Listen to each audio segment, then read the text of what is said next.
A former Adelaide socialite has been sentenced to 13 years jail for a $2 million fraud. Tina McPhee's crimes against brain injury and car crash victims have been described as callous and morally bankrupt.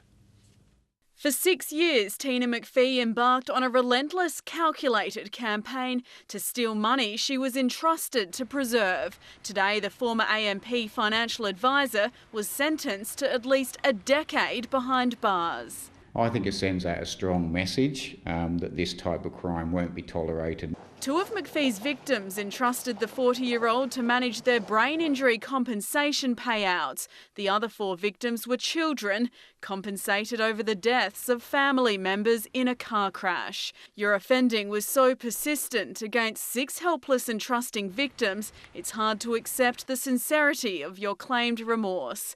Their losses exceeded $4 million, but McPhee was only sentenced on half that after pleading guilty to 180 counts of dishonestly receiving property.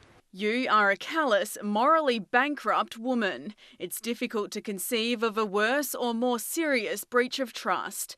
Judge Stratton said McPhee committed the crimes purely out of greed to fuel a lavish lifestyle, including overseas holidays, clothes, jewellery, a house deposit, and even breast implants. All of the victims have now lodged legal action for compensation, but as the judge pointed out, there's no guarantees any of them will ever be repaid. There is a Victims of Crime Compensation Fund that's been set up by the state government, but unfortunately this is one type of crime where you can't actually access that fund. This is an unfortunate situation, but we're confident we'll reach an agreement which is fair and reasonable.